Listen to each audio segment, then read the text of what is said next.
C'est le moment d'encourager les jeunes à la lecture et pourquoi pas aussi au baseball. Et on met ça ensemble et ça donne des livres pondus par notre ami Bob McDuff. Baseball Bob, allez au www.baseballbob.ca. Il y a 5 livres qui sont disponibles.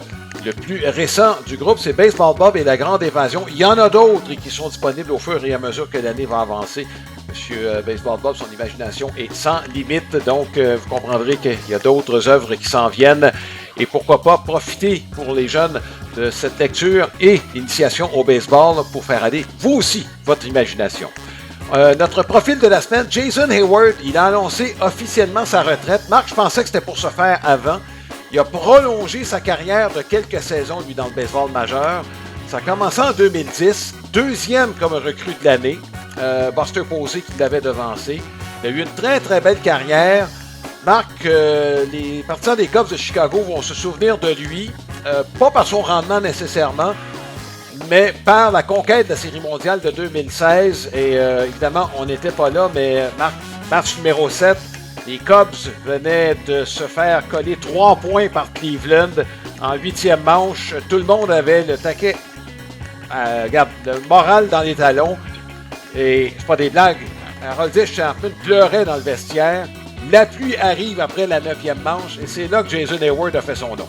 Ouais, ouais, tu l'as dit qu'on n'était pas dans le vestiaire, mais on était à Cleveland à ce moment-là. C'est ça, oui. Et effectivement, ça a été un très, très court délai en raison de la pluie, mais ça a quand même donné la chance à Jason Heyward de dire « Hey, un instant, là. » Il a fait un speech, semble-t-il, qui... je n'ai pas réveillé tout le monde, mais certes aidé tout le monde à revenir lorsqu'on est revenu au jeu, d'être un peu plus détendu, puis finalement, ben écoute, on a gagné, donc c'est sûr que ça devient un moment, c'est un grand moment dans sa carrière. Certes, c'est un gars qui a commencé sa carrière, écoute, un gros prospect dans l'organisation des Braves d'Atlanta. Très bon ami en passant de Freddie Freeman et...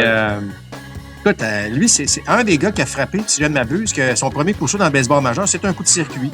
Et mais sa réputation, bon, c'est un très, très bon gars, mais c'était tout un joueur en défense aussi à la qui contribuait à l'attaque.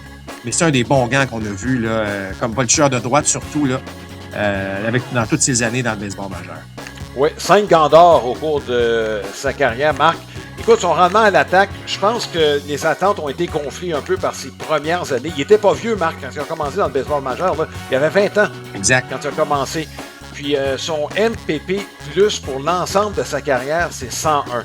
C'est vrai que les dernières années ont été difficiles à l'attaque pour lui, mais c'est un gars qui s'est maintenu en forme. C'est pour ça qu'il a été capable de prolonger sa carrière. Écoute, tu parlais de son discours, probablement digne de Jacques Mercier. Là, et c'est un gars qu'on a voulu avoir. C'était un leader sur le terrain. Je le mentionnais, c'est un gars qui s'est tenu en forme. Je pense que c'est un bel exemple. Si j'étais une équipe, Marc, qui chercherait un exemple peut-être pour les jeunes, je penserais sérieusement l'embaucher pour le 2e étage comme instructeur. Je ne sais pas quel rôle je lui donnerais, là. Mais 16 ans quand même. 16 ans de carrière dans le baseball majeur, Alain. Ouais. Je veux dire, ça là, c'est tout un exploit.